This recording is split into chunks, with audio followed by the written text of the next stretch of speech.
And that brings us to the Cincinnati Reds, who I'm very scared of this season. And I know you're probably not as high on them as me. You're really high on the Cardinals. You're that's what you do, right? So I'm a homer. I'm a Cardinals fan, but I'm not a delusional homer. Okay.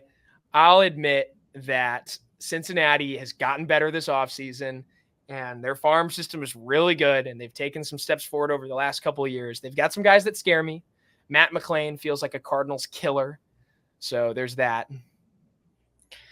yeah, so this offseason, the Reds, they lost Harrison Bader. Oh no, whatever. He wasn't that much of a contributor for them. I forget They he was lost even Buck Farmer, and they declined Joey Votto's club option, and he's still out there. I don't really think he's going to be a key contributor, even if he goes back to the Reds. I feel like he's past his prime, unfortunately.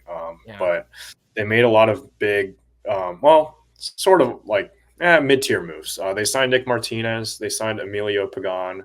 They signed Heimer Candelario, and they signed Frankie Montas. So that bolsters a rotation that was really young and really exciting last year with some veteran presence, which is kind of what they Yeah. needed. Um, let's see. They also signed Brent Suter, so that'll anchor the bullpen with an older guy who has more experience. I feel like that's kind of what they needed to be going after. Candelario's 30.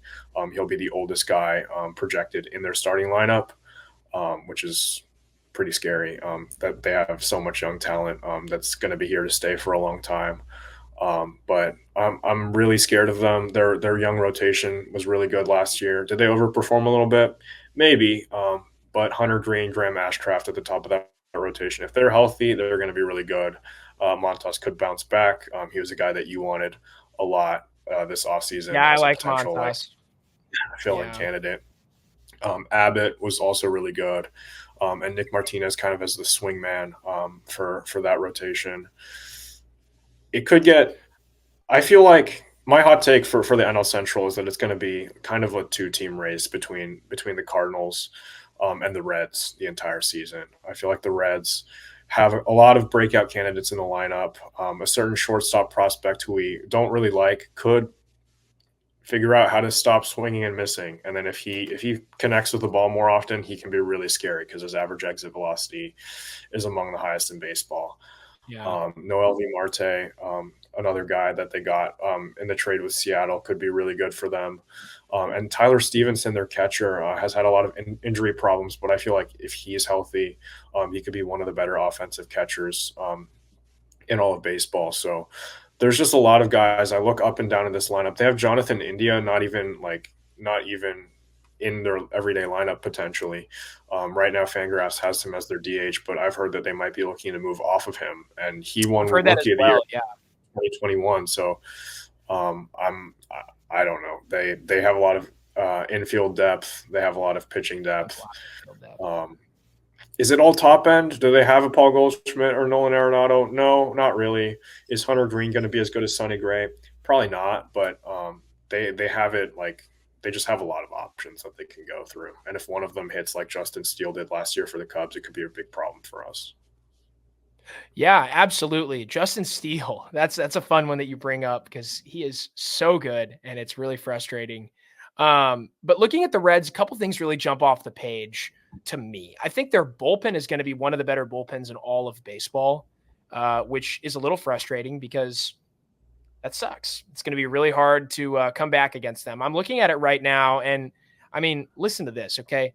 They've got Alexis Diaz. We all know what he can give you. He's one of probably the 5 or 6 best relievers in all of baseball right now. Last year, he recorded almost 40 saves. He had 37 in 67 innings pitched. He had 86 strikeouts, which is really impressive.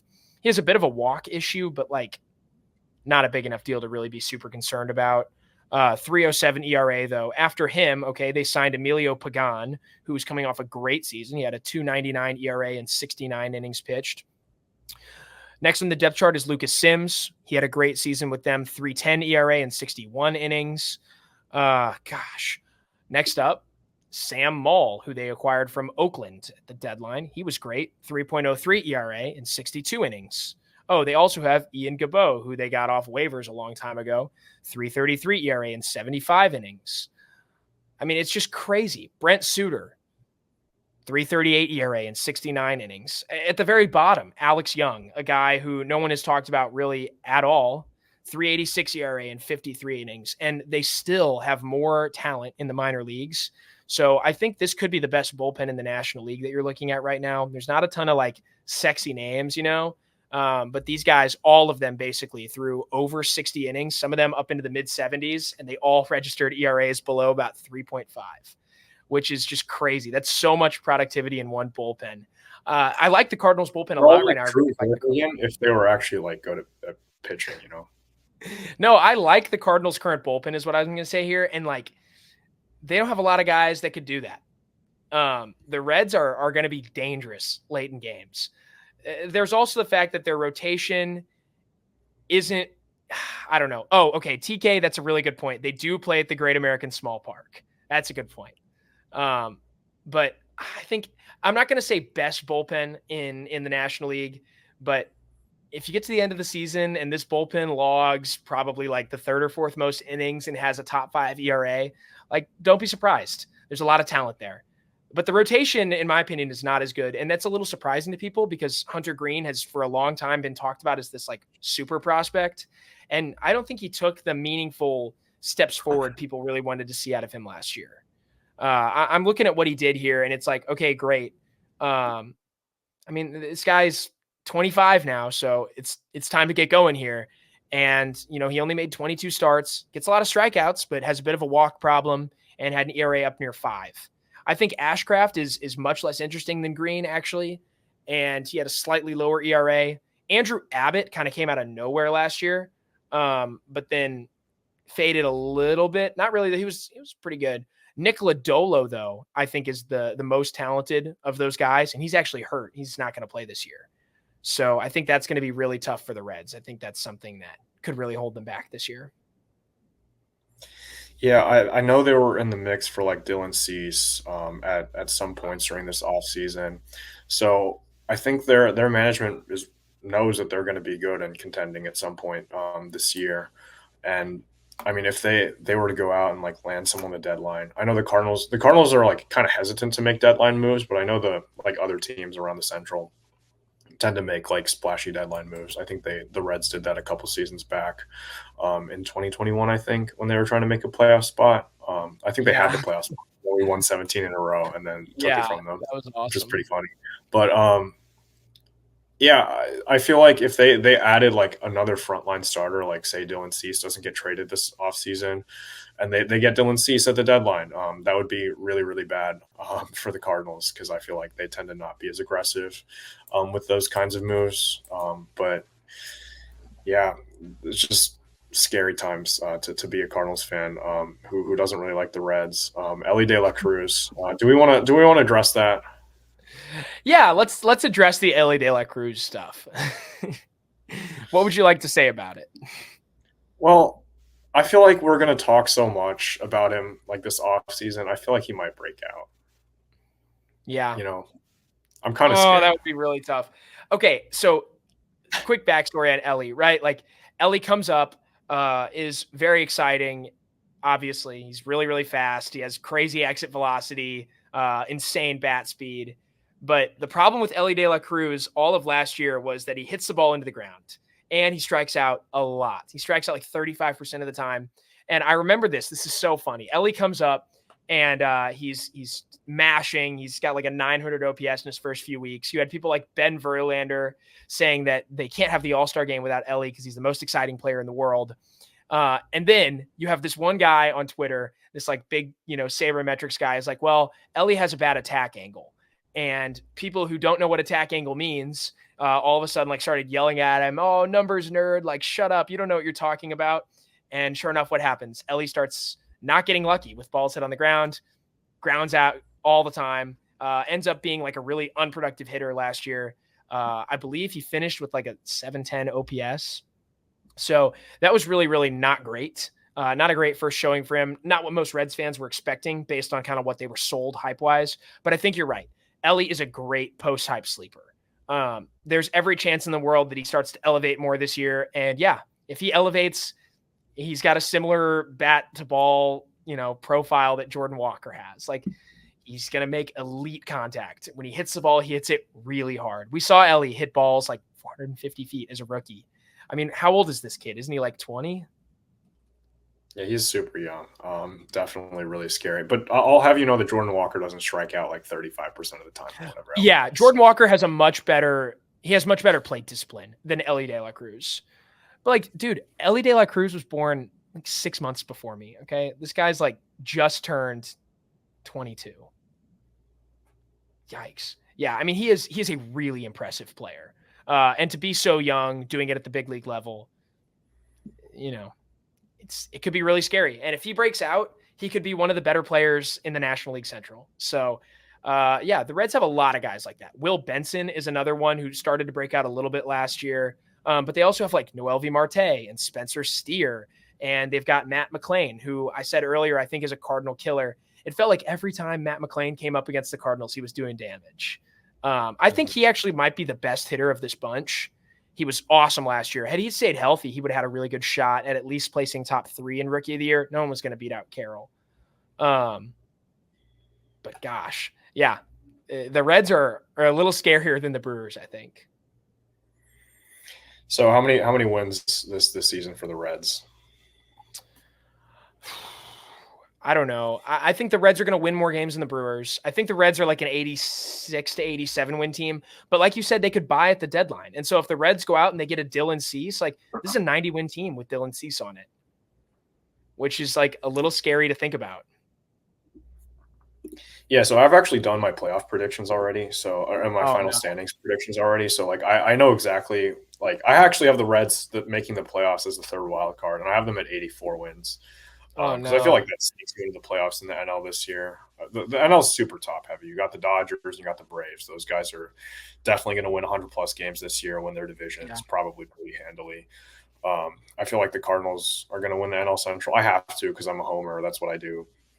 And then like the next 2 wildcard spots, kind of the Phillies and the Diamondbacks, and the last team kind of floating around. Like you don't really know who's going to take that spot. And I feel like the Reds. I'm higher on the Reds. Maybe I'm just being cautiously cautious. I'm making a cautious decision with by choosing them to win a lot of games this season. But I feel like 84 probably gets them in the playoffs.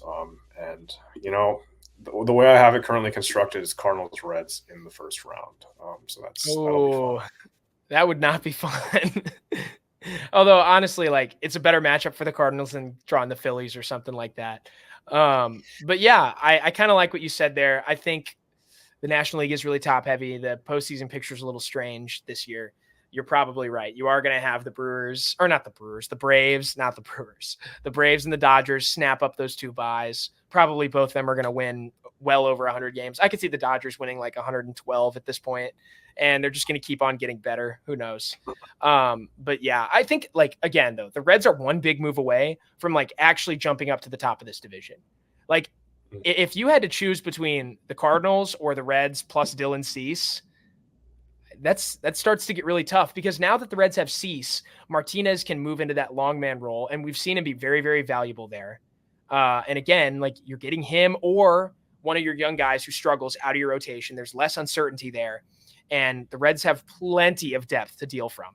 They have like 6 young guys, and actually, Josh just asked a really good question here. If you want to put that up, he said, "Who's your favorite Reds position player? The guy you have the most faith in long term?" I think for me, it's Matt McLain because I think the floor is the highest. But again, like the ceiling with Elly is so high. The ceiling is sky high. You just don't see guys with all those tools reach the big leagues very often. It's so hard. And I would have said India just a few years ago. Like Jonathan India was such a stud, and now it feels like they might move on from him. Yeah, I think it's Matt McLain. I feel like we saw a lot of his tools last year. He's a very complete hitter already. Yeah. But Elly De La Cruz, as you said, could pop off, and then we're going to start getting memed on TikTok again for all of the times we were dunking on Elly De La Cruz during the offseason. So that'll be fun. We'll have Reds fans coming after us instead of Cubs fans. So, you know. Yeah, I mean, one of the differences between McLain and Elly, I guess, is like McLain's 24 now, so he's a little bit older. He's like 2 full years older than De La Cruz. But also, McLean is nuts, dude. As a rookie last year, 129 OPS plus, so about 30% better than a league average hitter. And he was worth 3.7 wins, according to a wins above replacement. Like, that's an elite season. And honestly, like, he didn't even play in that many games. You know, he only got 365 at bats. This is a guy who, given a full season's worth of at bats, so somewhere around 600, like, they're projecting that he could have been worth 6 to 6.5 wins, which is absolutely nuts. TK says Encarnacion Strand is pretty underrated. Dude, I haven't even thought of CES. Gosh, there's so many. It's really frustrating. That guy mashed in the minor leagues last year. Let me pull up his numbers real quick. Andrew, distract them while I'm Googling this. Yeah. Okay, Sandy. What's your favorite thing about Elly De La Cruz?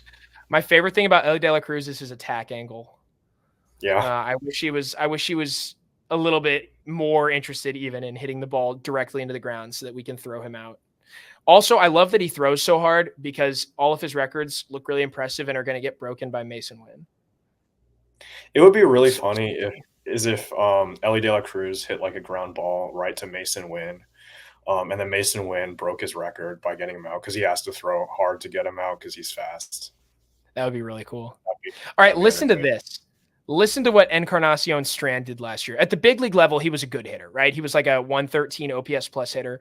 But at AAA last year, in 316 plate appearances, 67 games, dude hit 331, 405 on base, 637 slug for a 1,042 OPS, 177 total bases. So he was averaging almost 3 bases per game, 20 bombs. So that was a bomb every 3 games, 62 ribbies, about 1 RBI per game.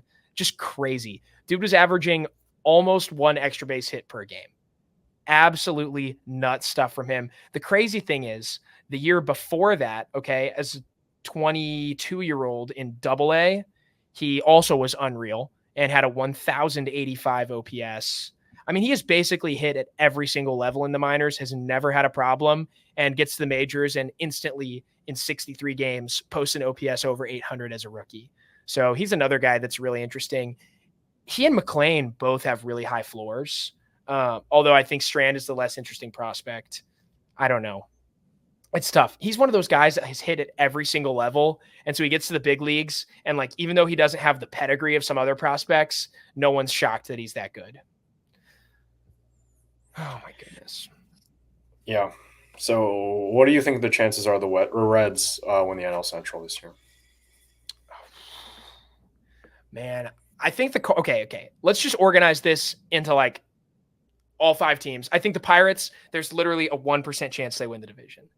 And if this comes back to bite me, it's going to be so embarrassing, but I don't think they can jump 4 other teams.